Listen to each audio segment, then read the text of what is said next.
Hi all, this game is Spassky versus Fischer game 5. With this victory, Fischer equalised on score, two wins each. So Spassky playing white, he played d4, and Fischer played knight f6. And after c4, Fischer chose the Nimzo-Indian defence, which is e6. Now, unlike game 3, Spassky here played knight c3, inviting the mainline Nimzo-Indian with bishop b4. So you see that this knight is pinned now, and this system was the brainchild of Aaron Nimzovich, one of the greatest writers in chess, who wrote My System. After knight f3, Fischer played c5. Now the idea of c5 is that when black doubles the pawns, these pawns will be blockaded, first by this pawn, but black may also want to reinforce this c5 square with other pieces later to make sure that blockade is very strong. After e3, Fischer played knight c6, so we see some pressure being built up on d4 now as well. Bishop d3, and now we see the double pawn strategy come into action. So Fischer played bishop takes c3 immediately, not waiting for, say, a3. And after b takes c3, he played d6. So we see this reinforcement of the blockade square of these two double pawns. So d6 is also supporting e5 later by black if white plays e4. And this is actually what occurs now. e4 and now e5. Now, there's the temptation to gain space here, which Spassky chose, and this is mainline opening theory. But this isn't such a problem for black. The black knight can swing to e7 for where it can go to g6, and it's not so bad there. Now in this position, instead of a routine castling move, Spassky decided to play knight h4. So one of the points of knight h4 is to immediately liberate this f-pawn, and the more lines that can be opened with the pawns, the more powerful these two bishops are going to be. Fischer now played a very interesting move. He played h6.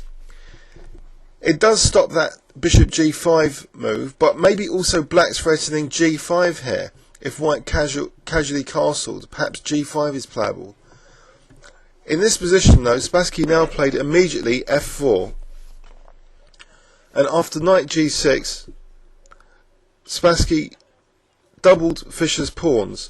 So like game 3, Fischer's not too concerned about the doubled pawns.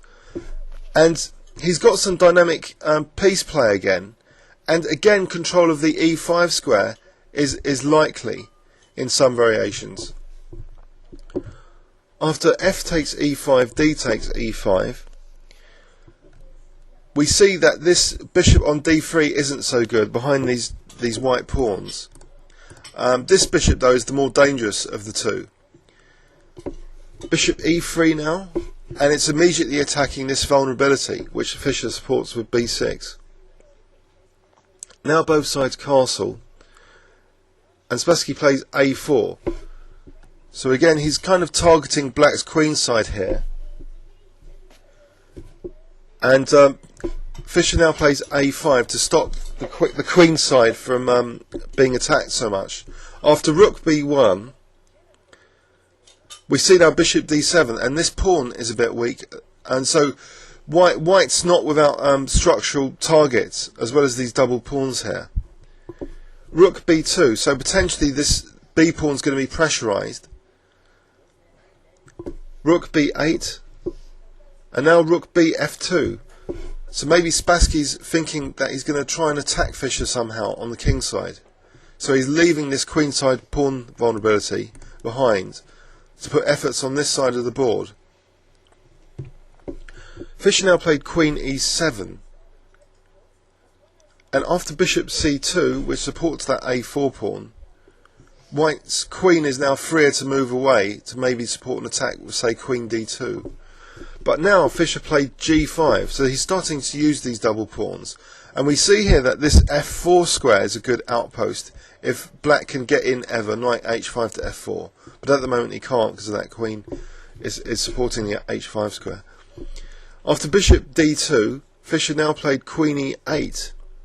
So he's indirectly tying the white queen to the defence of this a pawn. Now we see bishop e1, seemingly passive move. and Fischer's getting a very good position now after queen g6. So like game 3, there's a lot of pressure on white's position already, and again it's the e4 square which is under pressure from a queen on g6. So there's a kind of repeated pattern from game 3 here in a way, except it's double g pawns instead of double h pawns.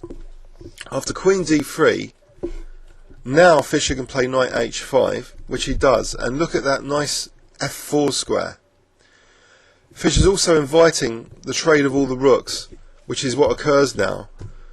And in this position, black's doing very well in this simplified position. The more simplifications, the more the pawn structure is going to be a liability in the endgame. Well, that's usually the case. But here, there was a very unexpected, very, very quick finish. After bishop d1 attacking this knight, and the knight coming to f4, Spassky, towards the time control, played a horrific blunder. He could have played on easily in this position by just moving his queen to b1 to make sure that this e4 square is still solidly protected. He did keep on defending the e4 square with queen c2, but there's an unfortunate tactic here. Can you see it?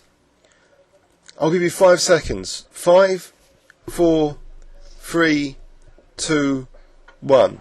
Fischer played bishop takes a4, and we see now it's a great decoy sacrifice.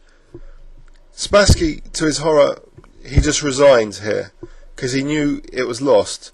Now why is it lost? Let's look. Queen takes a4, queen takes e4, and we see here the threat of mate and also this bishop.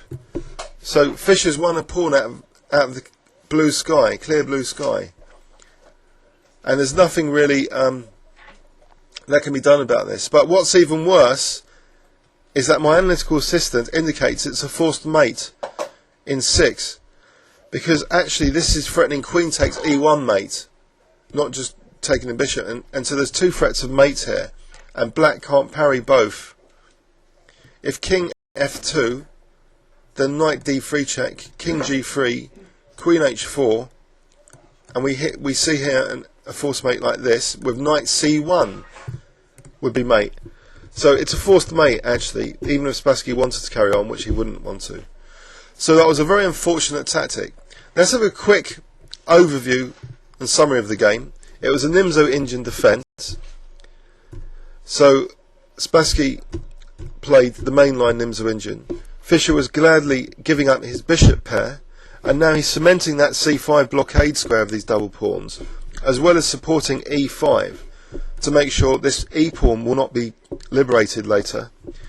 The centre was then closed, and now there was a curious turn of events with h6 and f4, and even more curious, Fischer allowing himself to have double pawns now. So he created a lot of dynamic compensation with these double pawns, because first of all they supported this f4 outpost now, and then later this queen manoeuvre to g6 put a lot of pressure on white's position, especially e4, which actually led to white's downfall in a spectacular tactical way in this final position with bishop takes a4. So this match levelled the score in the famous Reykjavik 1972 match between Fischer and Spassky. And so Fischer must have been feeling more confident at this point to have levelled the score, and Spassky a bit demoralised, perhaps, by this horrible blunder. Thank you for listening, and see you on YouTube.